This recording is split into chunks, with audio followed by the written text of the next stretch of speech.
নবী মুসা রাস্তা দিয়ে হেঁটে যাচ্ছেন, আর একটা লোক এই পর্যন্ত নিজেকে বালিতে ভরে দিয়েছে, ভরে দিয়ে দুই হাতে ডাকছে, ও নবী মুসা, ও নবী মুসা, ও নবী মুসা, একবার এসো। নবী মুসা এসে বলছে, তোর হালাত কেন এমন? লোকটা বলছে, ও নবী মুসা রে, আমি এত গরিব, আমার পাছা ঢাকার মতো কাপড় নাই, এর জন্য নিজেকে বালিতে গেড়ে দিয়ে বসে আছি। ও নবী মুসা, তুমি ব্যবস্থা নাও। নবী মুসাকে একটা কাপড় দিল, রে ভাই ওঠ, তোর পাছাটা ঢাক। ঢেকে নিল। এরপরে নবী মুসা বলছেন যে ভাইয়া এবার মেহনত করে খাও আর চলো, কাপড় চোপড় জোগাড় করো। লোকটা বলছে, ও নবী মুসা, তুমি তো নবী, তুমি একটু দোয়া করে দাও যেন আমার মাল হয়, আমার মাল না হলে আর গরিবি জ্বালা নিতে পারছি না। নবী মুসা বলছে, শোন, মাল না হওয়াতে সবর করতে হয়, আর মাল হয়ে গেলে শুকর করতে হবে। আর শুকরের ব্রেকটা অনেক কঠিন রে, ওইটা ড্রাইভার হতে পারবি কিনা জানি না, তার থেকে সবর করে আল্লাহর কাছে থেকে যাওয়া ভালো। মাল হয়ে গেলে ব্রেক ফেল হয়ে যায় অনেকের, তুই কি পারবি না কি জানি না। লোকটা বারবার প্রাপিরি করলো, ও নবী মুসা দোয়া করেন, গরিব থাকতে ভালো লাগছে না। নবী মুসা দোয়া করলেন। বেশ কিছুদিন, কয়েক মাস পর নবী মুসা ওই রাস্তা দিয়ে আবার হেঁটে যাচ্ছে, তখন দেখছে কয়েকটা লোক ভিড় করে একজনকে মারছে, মারসালাকে মারসালাকে, লাই লাথা, লাই বুকে লাত মার, মার কানে কিল মার, কিলো মারছে, লাতও মারছে। নবী মুসা বলছে, ওখানে কিল চর চলছে কেন? একবার গিয়ে ভিড়টাকে সরে দেখি দেখি দেখি দেখি দেখি দেখি ওই মালটায়। বলছে, কি করেছো? বলছে, লোকের বিটির কাপড় ধরে টেনে দিয়েছে আজ। তখন নবী মুসা বলছে, তোর মাল ছিল না তা ভালো ছিলি, আর মাল হলো তা ব্রেক ফেল করে দিলি, রাখতে পারলি না। ঘটনা আজও তাই। দেখবেন পুরাতন মোটর সাইকেল স্টার্ট লিছে না, খাটাং খাটাং, ঘেমে গিয়েছে, দেওয়া যায় খাটাং, ঘেমে গিয়েছে খাটাং। যদি স্টার্ট লেয়, ওর সামনে দাঁড়াইকে মলবি ফলবি মানছে না, বুকের উপরে স্টার লিছো না, ভালো হলো তা আরো খারাপ। না খেয়েছিলাম ভালো, খেতে গিয়ে যান জ্বলে গেল। অতএব সবরের থেকে শুকরের মাল নাই নাই নাই। এখন 20 তলা বিল্ডিং, মাল বালির ব্যবসা, 8খানা ডাম্পার, তেমনি করে সিগারেট আবার এই দিকে লম্বা করে ধরিয়েছে। এদিকে মসজিদ থেকে আজান হয়েছে, হাইয়া আলাস সালাহ। উদাহরণ কাজের লোকটা বলছে, জানলাটা বন্ধ করতে, সালার খালি ভ্যান ভ্যান ভ্যান ভ্যান। আল্লাহ বলছে, ফেরাউন হলি রে, দুদিন আগে রাস্তার ধারে চায়ের দোকান করেছিল, আজকে ডাম্পার হিগে, এত তো অহংকার। আল্লাহ বলছে, শোন, ফেরাউন তো লিবার ছিল, ফেরাউনের পূর্বের ইতিহাস জানিস না? ফেরাউন বিতাড়িত সন্তান। ফেরাউন এত বড় আল্লাহওয়ালা ছিল, দোয়া করলে সঙ্গে সঙ্গে কবুল হতো, আকাশে বৃষ্টি হতো।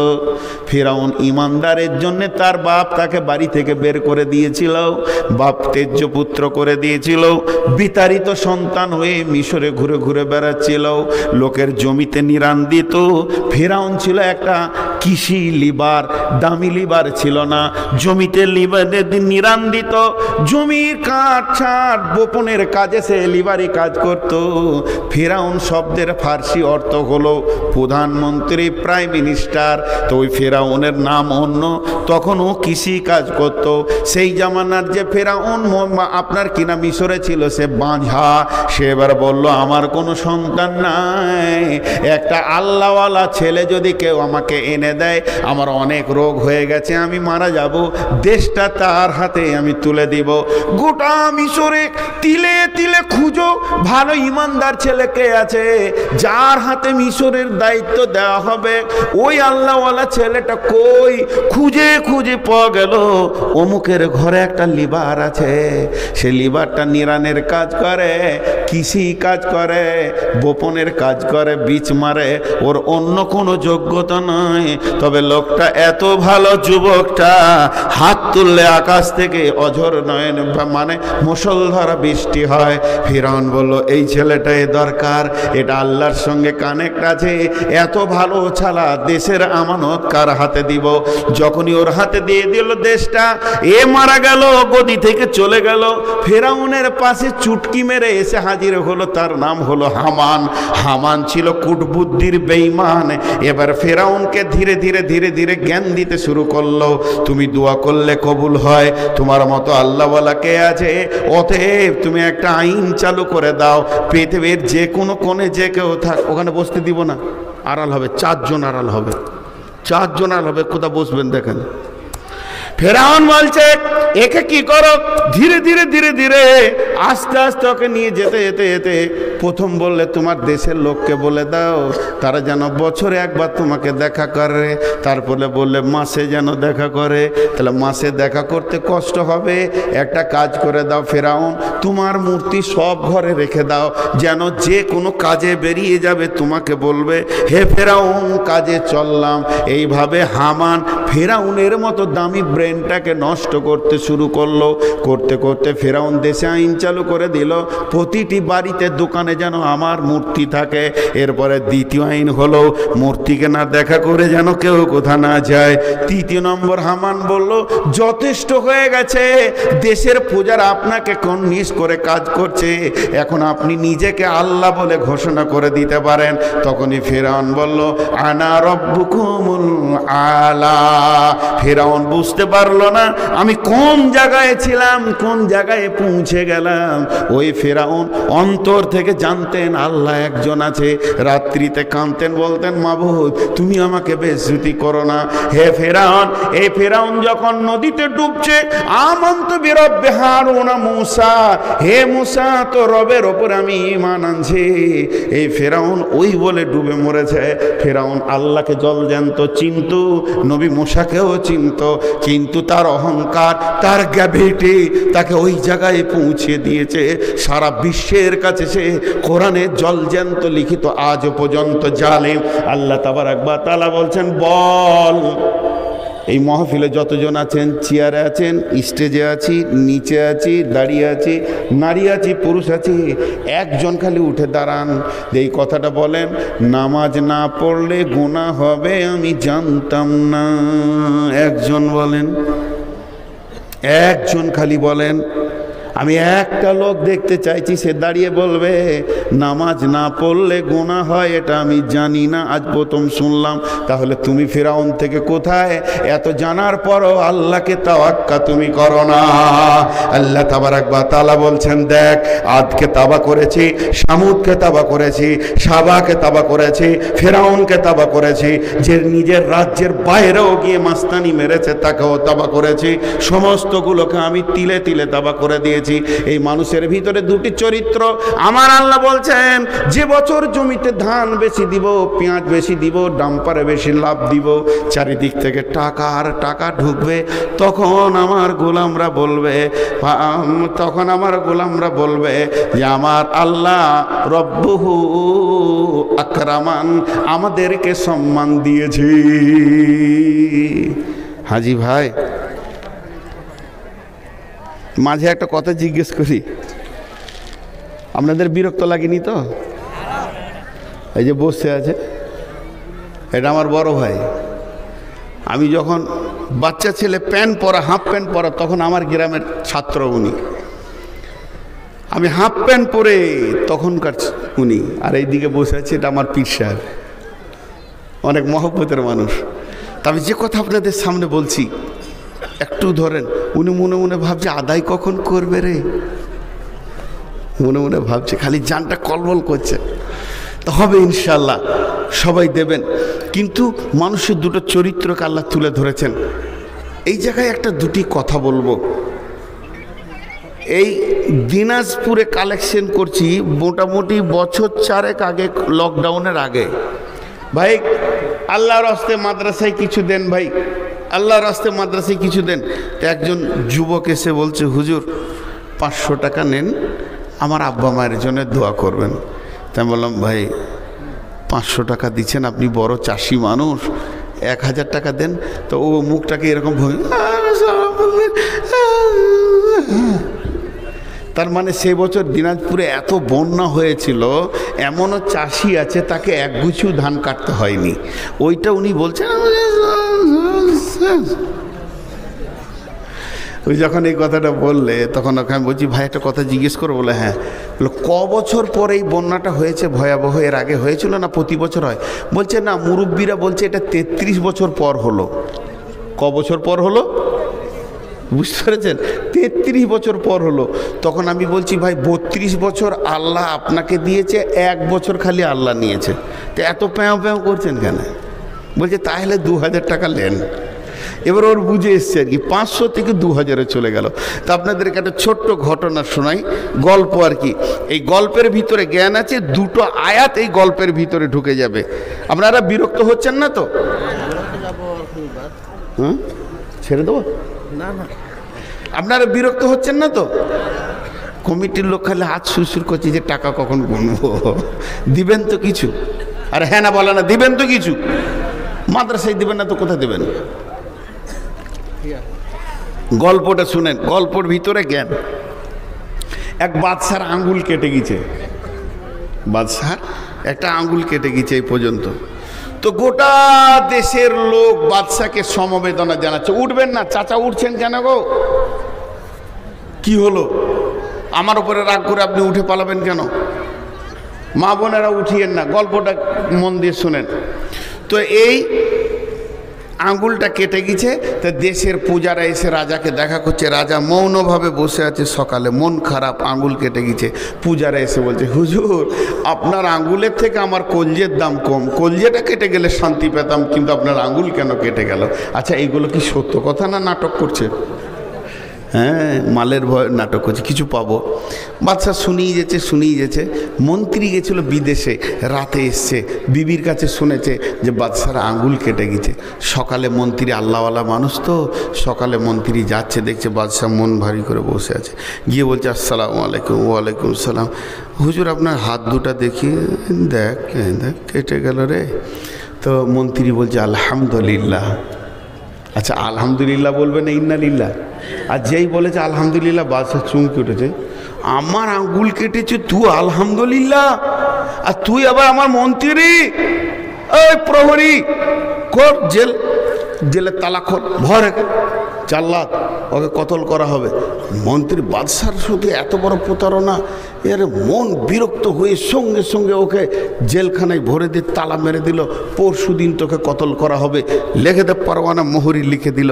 এবার বাদশা বলছে ওকে নিয়ে সব জায়গায় ঘুরতে যেত, যেখানেই যেত মন্ত্রী, তোকে ভরে দিয়ে তালা।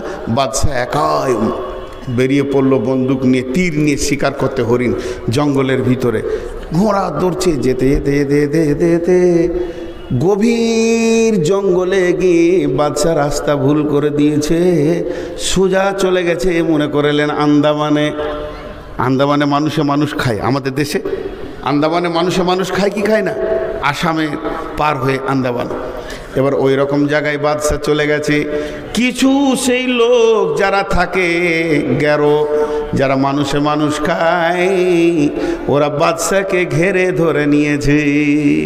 মালটা তো খুব ভালো হবে। বাস বাদশাকে বেঁধে নিয়ে ঘোড়া সহ চলে গেল নিজের গ্রামে। এবার মনে মনে বলছে কি সুন্দর দেখতে মানুষ, মাংসগুলো ভালো হবে, চর্বি ভালো হবে। সন্ধ্যাবেলায় বসে বসে গল্প করছে, কালকে বিরিয়ানি বানাবি না তাহারি বানাবি বল, এত দামি মাল পেয়েছি। বাদশা তো মনে মনে ভাবছে আর উপায় নাই, আমার জান চলে যাবে, আমার জান চলে যাবে, উপায় নাই। এবার বাদশা মনে মনে ভাবছে কি হবে।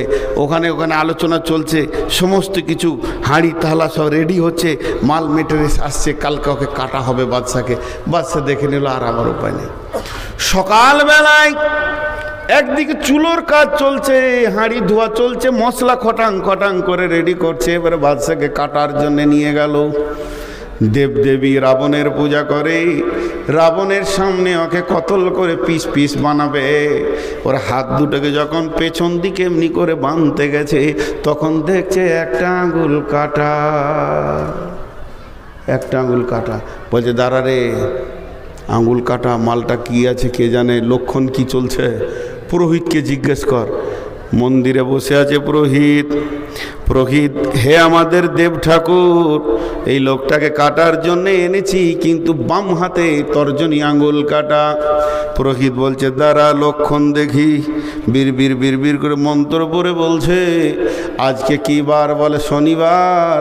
বলে শনিবার ধরেছ, রবিবার কাটছো, জোরে ওর যে আঙুলটা কাটা আছে ওকে যদি তোমরা কেটে দাও বংশ ধ্বংস হয়ে যাবি। দে, ছেড়ে দে, যেখান থেকে এনেছিল ওইখানে ছেড়ে দিয়াই। চলে গেল জঙ্গলে সেই ঘোড়া নিয়ে ছাড়তে। বাদশা দ্রুত গতিতে ঘোড়ার নাকি নিয়েছে, বলছে জাল্লাদ রে, তাড়াতাড়ি করে জেলখানাটা খুলে দে, মন্ত্রীকে বার করে দে। আজকে আমার আঙ্গুলটা কাটা ছিল বলি জানে বেঁচে গেলাম। ও যে আলহামদুলিল্লাহ বলেছে, তো ঠিক বলেছে। মন্ত্রীকে বলছে, তুমি যে আলহামদুলিল্লাহ বলেছো, ওটা আজকে আমার বুঝে এলো। এই আঙুলটা যদি কাটা না থাকতো তো আজকে আমি বিরানি হয়ে যেতাম রে। যাক, বেঁচে গেলাম। তো মন্ত্রীকে এবার জিজ্ঞেস করছে, তুমি আলহামদুলিল্লাহ বললে কেন, এটা বলো তো। তখন বলছে, হুজুর আলহামদুলিল্লাহ বলার কারণ, আপনার হাতে 20খানা আঙ্গুল আছে, তার মধ্যে আল্লাহ একটা নিয়েছে, 19খানা আপনার ভাগে রেখেছে। এর জন্য আমি আলহামদুলিল্লাহ বলেছিলাম যে আমার বাদশার ভাগে আছে 19খানা, আল্লাহ নিয়েছে 1খানা। অতএব আল্লাহ কখনো মাল দেবে, কখনো মাল নেবে, দুই অবস্থায় মুমিন আলহামদুলিল্লাহ বলবে। মুমিন কোনোদিন ইন্নালিল্লাহ আর হাহুতাস করবে না, রুজির মালিক তো আল্লাহ। তখন মন্ত্রী বলছে, বাদশা মশাই, আল্লাহ আপনার হায়াত দারাজ করুক, আপনি আমাকে জেলে ভরে তালা মেরেছিলেন, এটাও আলহামদুলিল্লাহ। আপনি যদি জেলে ভরে তালা না মারতেন তো শিকারে তো আপনার সঙ্গে আমি যেতাম, আপনাকে ছেড়ে দিলেও আমাকে তো ছাড়তো না। এই জেলটাও আমার জন্যে আলহামদুলিল্লাহ। এর জন্য আমার আল্লাহ বলছেন, শোন, মানুষের দুটি অভ্যাস নিয়ে পৃথিবীতে বাস করছে। ফাম্মাল ইনসানু ইযা মাবতালাহু রাব্বুহু ফাকরামাহু ওয়া না'মাহু ফায়াকুলু রাব্বি আকরামান ওয়া আম্মা ইযা মাবতালাহু ফাকাদারা আলাইহি রিজকাহু ফায়াকুলু রাব্বি আহনান। আমি যখন তাদেরকে মাল দিই তারা বলে আল্লাহ ইজ্জত দিয়েছে, আর যখন তাদেরকে মাল আমি কমিয়ে দিই তারা বলে আল্লাহ বেইজ্জতি করেছে। না, আমি কাউকে তো বেইজ্জতি করি না রে, আমি রব অমনটা নয়, বরং আমি তোদেরকে মাল কমিয়েও পরীক্ষা করি।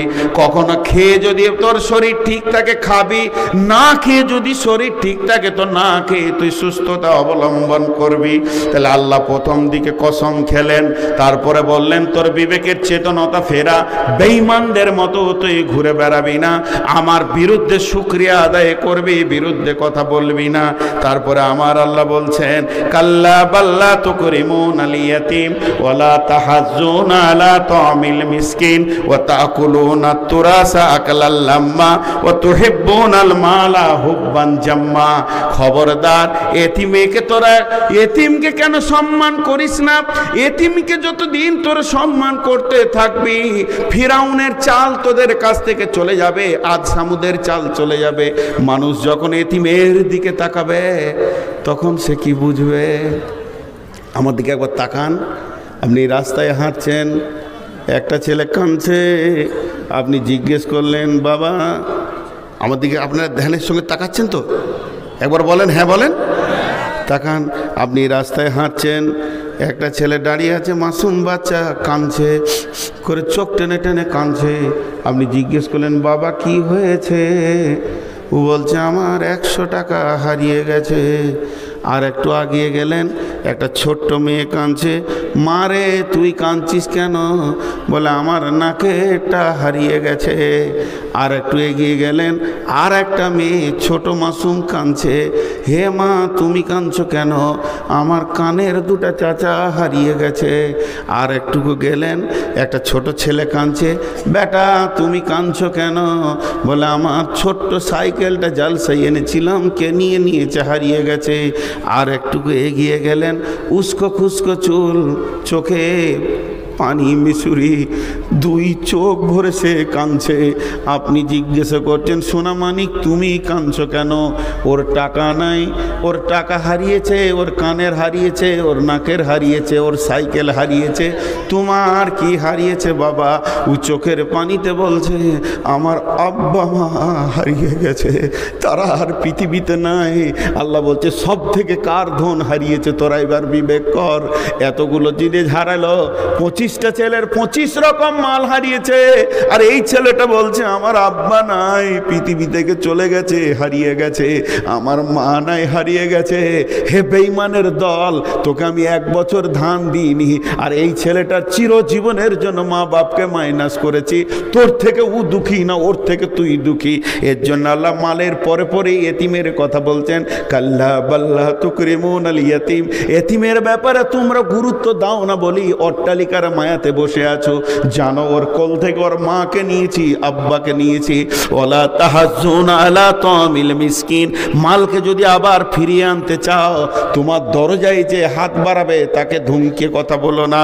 ওয়ালা তাহাজ্জুন আলা তামিল মিসকিন ওয়া তাকুলুনা তুরাসা আকলাল লাম্মা। তোদের সব থেকে নোংরামি হচ্ছে মালকে গোপন করে দিস, বোনকে তুই ফারাজ দিস না। আব্বা মারা গেছে, জমিগুলোকে দখল করে করে তুই চালাচ্ছিস। বড় ভাই ছোট ভাইকে তুই ফাঁকি মেরে দিলি। ফারাজ করা শুই বললি বাপকে আমি 25 লাখ টাকা দিয়েছিলাম, 4 বিঘেটা আমার, বাকিগুলো ভাগ কর তোরা। এমন হুঙ্কার মেরে দিলি, তার উপরই রেস্ট্রি হয়ে গেল। আমার আল্লাহ বলছেন শোনেলে, ওয়ারিসের মিরাস যদি তুই গোপন করে নিস, এমন একটা দিন আসবে সেদিন তাকে বুঝিয়ে দেবো আমি। বিশ্বনবী বলছেন মান কাতা মিরাসা ওয়ারিসিহি কাতা আল্লাহু মিরাসাহু ইয়াউমাল কিয়ামাতি ফিল জান্নাহ। সেদিন জান্নাত থেকে আমি ওদেরকে বুঝিয়ে দেব। আমার আল্লাহ বলছেন ওয়া তুহিব্বুনাল মালা হুব্বান জাম্মা কাল্লা ইযা দুক্কাতিল আরদু দাক্কান দাক্কা ওয়া জাআ রাব্বুকা ওয়াল মালাকু সাফফান সাফফা। আল্লাহ তাআলা বলছে তোরা মালকে গুনে গুনে গুনে গুনে জমা করে উঁচু করে নিলি। একবার তুরস্কের দিকে তাকিয়ে দেখ, একবার সিরিয়ার দিকে তাকিয়ে দেখ, উঁচু মালকে নিচু করতে মাত্র 5 সেকেন্ডও আমাকে লাগবে না। আমি একটা সেকেন্ডে হিলিয়ে দিয়ে তোর সমস্ত মালকে নিচে করে দিতে পারবো। এই আয়াতের তরজমা কারো যদি বুঝে না আসে, আমার সিরিয়া দেখলেই হবে। আমার আল্লাহ বলছেন হুব্বান জাম্মা কাল্লা ইদা দুক্কাতিল আরদু দাক্কান দাক্কা ওয়া জাআ রাব্বুকা ওয়াল মালাকু সাফফান সাফফা। তোরা তলা তলা তলা তলা, একটা ইট তার উপরে ইট, তার উপরে ব্যান্ড ঢালাই, তার উপরে লিল্টন ঢালাই, তার উপরে ছাদের ঢালাই দিতে দিতে তিলে তিলে 100 তলা নিয়ে যাবি 50 বছরে, আর আমি 50 সেকেন্ডের কাঠি লেরিয়ে দিয়ে নিচে করে দিব। এটা আমার ক্ষমতা, আমার ক্ষমতার বাইরে বেশি মস্তানি করবি না। ওয়াজি ইয়াউমাইদিন বিজাহান্নামা ইয়াউমাইজি ইয়াতাযাক্কারুল ইনসানু ওয়া আন্না লাহু যিকরা। যখন জাহান্নামকে টেনে আনা হবে, ওই দূরে জাহান্নাম আসছে। বিশ্বনবী বলছেন ইউতাবি জাহান্নাম ইয়াউমাইদিন 70 আলাফিন জিমামিন মা কুল্লি জিমামিন 70 আলাফিন মালাকিন। 70,000 লাগাম একটা জাহান্নামের মুখে, আর একটা লাগামে 70,000 করে ফেরেশতা ধরে থাকবে। আর যখন ওকে টেনে নিয়ে আসবো, তখন ইয়াতাযাক্কারুল ইনসানু ওয়া আন্না লাহু যিকরা। মানুষ কিয়ামত থেকে চিৎকার মেরে বলবে ওই ওই ওই ওই ওই জাহান্নাম আসছে। এতদিন যার কথা খুতবাতে শুনেছি, জালসাতে শুনেছি, মাহফিলে শুনেছি, মোবাইলে শুনেছি, আজকে প্রত্যক্ষ দেখতে পেয়েছি জাহান্নাম আসবে। আর চিৎকার মেরে বলবে রব্বি আইনাল মুতাকাব্বির আইনাল মুতাজাব্বির। হে আমার রব, সে তাকাব্বুর করনেওয়ালা কই, সে রিয়া করনেওয়ালা কই, যারা তোমার দিনকে মানি না কই। তখন ওই লোকগুলো কি বলবে? ইয়াকুলু ইয়া লাইতানি কদ্দামতু লিহায়াতি। সকলে একবার বলেন, আমার সঙ্গে বলেন, ইয়াকুলু, জোরে বলেন, ইয়াকুলু ইয়া লাইতানি, জোরে বলেন রে ভাই, আপনারা বলছেন না কেন? ইয়াকুলু ইয়া লাইতানি কদ্দামতু লিহায়াতি। এটা বাংলা হচ্ছে, হায় আফসোস যদি মরার আগে কিছু পাঠিয়ে রাখতাম।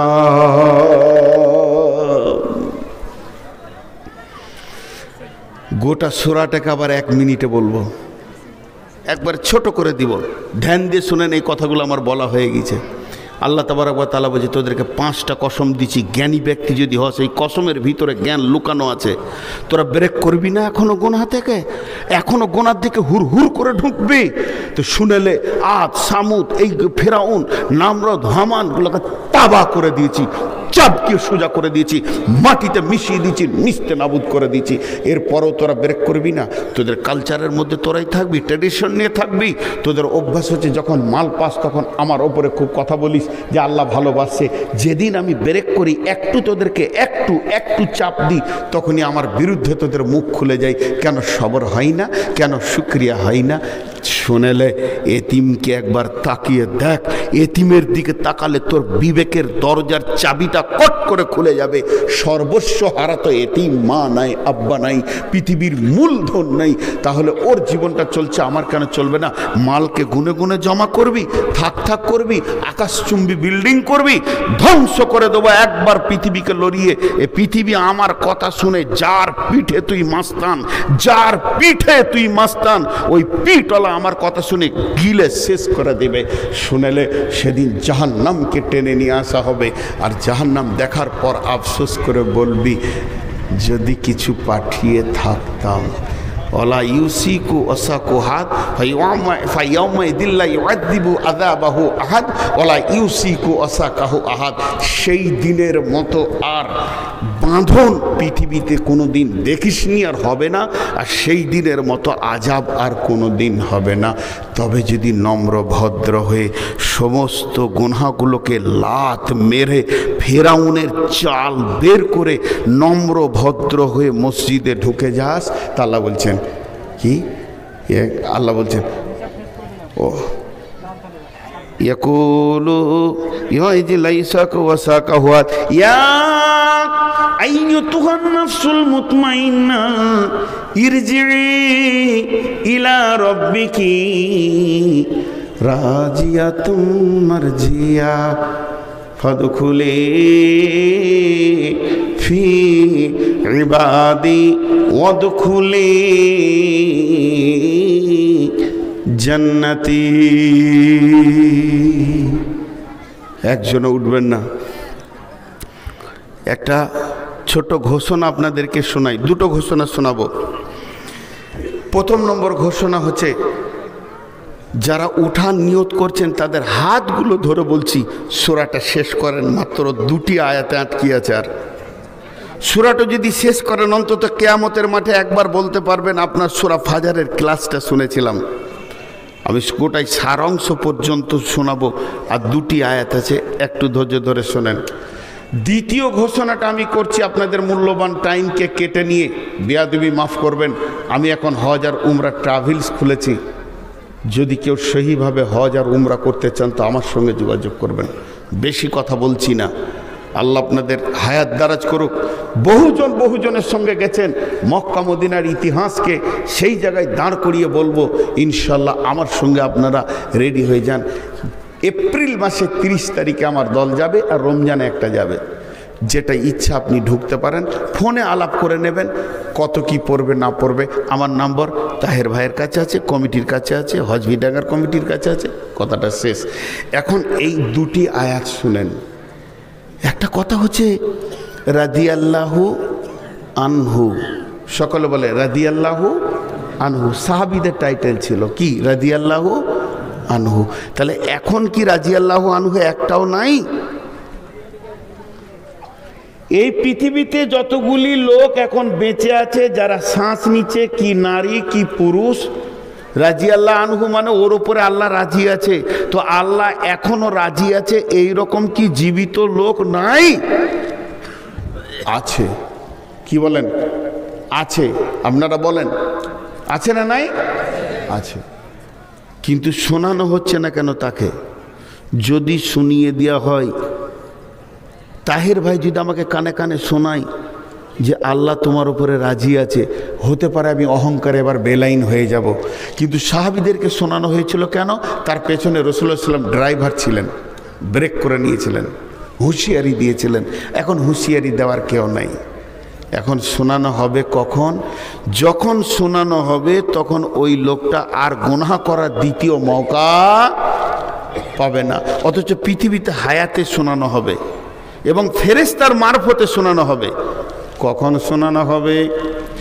আমি মুমূর্ষু অবস্থায় পড়ে গেছি, আর আমি পৃথিবীতে ফিরব না, গুনাহ করার দ্বিতীয় মৌকা পাব না। এবার আমার ফিরার পালা। রব্বুল আলামিন তার আজরাইলকে পাঠাবে, আজরাইল নূর মোহাম্মদকে এবার নিয়ে চলে আয়। ওই ফেরেশতা এসে তার কানে বলবে, তাকে তাসাল্লি দেবে, তাকে সাহস দেবে, পরকালে জাহান্নাম থেকে মুক্তি পেয়েছে হিসাব শুনিয়ে দেবে। ওই লোকটা মরার 2-5 সেকেন্ড আগে শুনতে পাবে। ফেরেশতা তার কানে বলবে, ইয়া আইয়ুতুহান নাফসুল মুতমাইন্না, হে ভালো আত্মা, ইরজিই, ফিরে চলো, ইলা রব্বিকি রাজিয়াতাম মারজিয়া, ওই রবের দিকে যে রব তোমার উপরে রাজি আছে, তুমিও তাকে রাজি রেখেছো। অতএব রাজি আল্লাহু আনহু তুমি হয়ে গেলে। ফাদখুলি ফি ইবাদি, ঢুকে যাও তুমি তার গোলামের ভিতরে। ওয়াদখুলি জান্নাতি, এবং তুমি জান্নাতের মেহমান হবে। সূরাটা শেষ। একজনে উঠবেন না, গোটা সূরাটা 1 মিনিটে শোনাবো। গোটা সূরাটা আল্লাহ কি বলতে চাইলেন। প্রথমে আল্লাহ বলছেন, তোদেরকে ফজরের কসম দিছি, উদীয়মান সূর্যের কসম। তুই যখন সকালবেলায় উঠবে, প্ল্যান পরিকল্পনা করে নিবি দিনের ব্যাপারে। আল্লাহর দিনের ব্যাপারে যেমন দুনিয়ার ব্যাপারে তুই প্ল্যান পরিকল্পনা করিস, ওই রকম দিনের আমলের ব্যাপারে প্ল্যান পরিকল্পনা করে নিবি। হে মোমেন শোন, তোকে আমি পর পর 5খানা কসম দিলাম তোর বিবেকের চেতনতা ফেরার জন্যে। তোর বিবেক কি একবারও বলছে না যে আমি নিজেকে গুনাহ থেকে এবার রুখে দিব, আমার ব্রেককে মজবুত করব, আর আমি জুয়াতে যাব না, তাসে যাব না, বেঈমানিতে যাব না, মিথ্যা কথা বলবো না, বেপরদা থাকবো না। হে ইমানদারের পরেও যদি তুই না মানিস, এতগুলো কসমের পর আমি রব কসম খেয়েছি, তারপরও যদি তোর হৃদয়ে কোনো রেসপন্স না হয়, তোর হৃদয়ে যদি এটা মেনে না নেয়, তাহলে একবার ইতিহাসের দিকে তাকিয়ে দেখ, আদ সামুদ ফেরাউনকে কেমন ভাবে আমি তাবাহ করে দিয়েছি। হে বিশ্ববাসী, তোরা তোদের ট্রেডিশনকে চেঞ্জ কর। যখন তোরা মাল পাস আমার শুকরিয়া করিস, কিন্তু যেদিন একটু ব্রেক করে আমার বিরুদ্ধে মাল খুলে দিস, খবরদার না একবার এতিমের দিকে তাকা। তোর দরজায় ভিখারিকে খবরদার ধুমকে কথা বলবি না। মাল তুই যতই জমা কর না কেন, একবার হিলিয়ে দিলে মালকে শেষ করে দিব। যেদিন জাহান্নাম তোর সামনে আসবে, সেদিন তুই আফসোস করবি, কিন্তু কোনো কাজে লাগবে না। তবে শুনেলে, যদি সব কিছু মেনে নিয়ে আল্লাহকে রাজি করতে পারিস, তাহলে আল্লাহর গোলামের সঙ্গে তুই জান্নাতে থাকবি। যে লোকগুলো উঠে দাঁড়িয়ে গেছেন, তাদের পায়ে ধরছি, বসেন। তাদের পায়ে ধরছি, বসেন। আল্লাহর গোলাম, রসুলের উম্মত, 1 মিনিটের জন্য বসেন। আপনাদের হাতগুলো ধরছি, পাগুলো ধরছি, বসেন। আর নাহলে ঘর জবাব দিয়ে হসপিটাল যাবেন। আল্লাহর সঙ্গে ধোঁকাবাজি কেউ মেনে নেবে না, পরিষ্কার কথা বলছি। চিটিংবাজি করতে করতে আল্লাহর সঙ্গে করছেন। আপনি যান বাড়ি, আল্লাহকে সাক্ষী রেখে আল্লাহর কসম করে বলছি, আপনার মন আপনাকে বলবে যে তুই বেঈমানি করে এসেছিস জালসাতে। শেষ দোয়াটুকু না যেও আপনি গেছেন। কত চালাক হয়েছেন, আর কত ফেরাউন নমরুদের কথা এখনই শোনালাম। কত মাস্তান হয়ে গেছেন। আজকে মাদ্রাসাটাকে জন্য 3 মাস 4 মাস ধরে কমিটি গাধার মতো খেটে খেটে আঞ্জাম দিচ্ছে। দিবেন তো 10টা টাকা, তারপর আবার চিটিংবাজি করে পালিয়ে যাচ্ছেন। মানে একজনাকে আল্লাহ ছাড়বে না। যে কটা যেছে পায়ে ধরেছি, আমি একজন মেহমান, আমি আলিম নয়, আমি একটা বদমাস, তারপরও পায়ে ধরেছি। উচিত ছিল একটা সেকেন্ডের জন্য বসে যাওয়া। সোজা হাসপাতাল ঢুকিয়ে দেবে আল্লাহ, ঘর ঢুকাবে না। বেয়াদবের দল কোথাকার। বললাম যে আমি 1 মিনিটের মধ্যে তফসিরটা শেষ করব, 30 সেকেন্ড হতে দিল না, পাছাই যেন বাঁদরের হাড় বড়া আছে। আল্লাহ নারাজ হয়ে যাবে ওদের ওপরে। এই জন্য এক একটা ফ্যামিলি আল্লাহর গজবে তাও তাও করে জ্বলছে, আর আলিমদের কাছে দোয়া চাইছে। এরা বেয়াদবরা যেখানেই যায় এই বেয়াদবিগুলো করে। মা বোনের একজনও উঠবেন না। আমি আর ক্লিয়ার ভাবে গোটা সূরাটা শোনাতে পারলাম না, এর জন্য দুঃখিত। আগামী কয়েকদিন পরই হজবিডাঙ্গাতে আসবেন ইনশাল্লাহ, ওখানে বিষয় আলাদা থাকবে। আপনারা যে কজন বসে আছেন, আপনাদের কাছে আমি টাকা পয়সা চাইছি না। প্রথমে একটা জিনিস চাইছি, 10টা মিনিট আপনাদের হাতগুলো ধরে ভিক্ষা চাইছি। 10 মিনিটকে আমি নূর মোহাম্মদ 11 মিনিট করব না। যদি 11 মিনিট করি তো আমিও বেঈমান। ওয়াদা দিলাম 10 মিনিট মাত্র। মা বোন, খালা, বেটি, অনেক কথা শোনা হয়ে গেল, অনেক কথা শোনা হয়ে গেল। বাইবেলে বলছে ছিলে তুমি, থাকবে তুমি, ই নিয়ে এনেছিলে না নিয়ে যাবে, ছিলাম না, থাকবো না, আনিনি, নিয়েও যাব না, যা কিছু দিয়েছে আল্লাহ। যতগুলি লোক আছেন আমি আপনাদের কাছে আকুল আবেদন করছি, 10টা মিনিট আপনাদের পায়ে ধরে বলছি, উঠবেন না। আপনি টাকা দেবেন না, আমি ডাকাত নই যে আপনার বুকে ছুরি মারব। মাদ্রাসাওয়ালারা পায়ে ধরে বলে দে বাপ, আর রাত 12টায় যখন ছুরি নিয়ে ঢুকে তখন আপনিই বলবেন লে বাপ। তো লে বাপ বলার আগে থেকে দে বাপেই ঠিক থাকেন। মা বোনেরা উঠবেন না। আমি মা বোনদের কাছে বলছি, আজকে আমি ঘড়ি দেখে নিলাম আর 9 মিনিট আছে। যতগুলি মহিলা বসে আছেন সব মেয়েগুলি আমার মা, সব মেয়েগুলি যে বয়সের হোক, 5 বছরের হলো ওর পেটে আমি হয়েছি, সবগুলি আমার মা। মা, আপনার গায়ে হাত দেওয়া আমার জন্য হারাম, কিন্তু সত্যিকারই যদি আপনার পেটে আমি পৃথিবীতে আসতাম আর এরকম করে আপনার শাড়িটা ধরে নিতাম আর বলতাম মা আমাকে 100টা টাকা দাও, আমি জালসাই খরচা করব, আপনি না বলে পালিয়ে যেতে পারতেন না। তো আজকে যতগুলি মেয়ে আছেন, যেমন যেমন মেয়ে আছেন, কোনো খালামা মুরব্বী যদি থাকেন, আপনার কাছে আমি ভিখিরি হয়ে 500টা টাকা চাইছি, আর প্রতিটি মেয়ের কাছে আমি 100টা করে টাকা চাইছি। খালামা আপনার কাছে না থাকলে আপনি আরেক খালার কাছ থেকে ধার করেও নেন, যদি তা না থাকে আপনি 1টা টাকা হলেও দেবেন। আমি মাদ্রাসার ছাত্রগুলোকে পাঠাচ্ছি, একটা হাত যেন বাদ না যায়। প্রয়োজন হলে আপনি পাশের খালার কাছ থেকে ঋণ করেও দেন। আমি আপনাদের কাছে এই মাদ্রাসার জন্য একবার হাত পাতলাম, ভাই পাঠান। আপনি যান, একটু ভিতরে গাইড করেন। মা বলেছি আমি এতিম, আমি 5 বছর বয়সে মা হারিয়েছি, আর এখন আল্লাহ আমাকে সারা বিশ্বে মা দিয়ে দিয়েছে। গাইবান্ধা বাংলাদেশে জালসা করে নেমে যে গাড়িতে চাপতে যাওয়ার একটা মেয়ে আমাকে জড়িয়ে ধরে কাঁদতে লাগলো। কম করে মেয়েটার বয়স 72-75 হবে। বলছে বেটা নূর মোহাম্মদ রে, তোর বাড়ি ভারত রে বাপ, আল্লাহ তোর হায়াত দারাজ করুক। তো ওর চোখের পানিটা আমার চোখে পানি চলে এলো। আমি বললাম খালামা দোয়া করেন যেন তাড়াতাড়ি মরে যায়, পৃথিবী ভালো নয়, পৃথিবীতে বেশি হায়াতের দোয়া করাটাও খারাপ। বলছে না বেটা তুই বেঁচে থাকা, মুরব্বী মানুষ ধরে নিয়েছে, কি বলবো। তো এখন আমাকে অনেক মা আল্লাহ দিয়েছে। আজকে কত মা আছে আমার এখানে, আমি মা বলে শেষ করতে পারবো না। অতএব এতবার মা বললাম 100টা টাকা আপনি আল্লাহর হস্তে দেবেন, 100টা টাকা না থাকে আপনি 10-5 টাকা দেবেন। এখানে যারা আছেন ভাই, 5000 দেনেওয়ালা কেউ আছেন, একটা বড় চাদরের ব্যবস্থা করেন তো, আর না হলে এইটাকে নেন, এটাকে উল্টিয়ে দিলে এটা চাদরের মতো হয়ে যাবে। আমি আপনাদেরকে বলছি, চাদরটা আমার এই সামনে থাকবে, এইখানটাতে আপনারা উঠে আসবেন, চাদরে হাত দিবেন, আল্লাহ খুশি হবে। কেন খুশি হবে? আমার গোলাম আমার জন্যে হাঁটছে। দেখেন কত বড় কথা। আমার কথাটা বোঝার চেষ্টা করবেন ভাই। চাদরওয়ালারা যাবে না, এখন এখানে রাখেন, আমি যখন বলবো চাদরওয়ালা আপনার কাছে যাবে না, আপনি হেঁটে আসবেন। আল্লাহ আরশ থেকে দেখে বলবে আমার গোলাম আমার জন্যে হাঁটছে। কে কে দেবেন? চেয়ারে যতজন আছে দেবেন, নিচে যতজন আছে দেবেন, দাঁড়িয়ে যতজন আছে দেবেন, পেছনে যতজন আছে দেবেন, সকলে একবার অতি হাত রাখবেন। এই মাইকম্যান কই?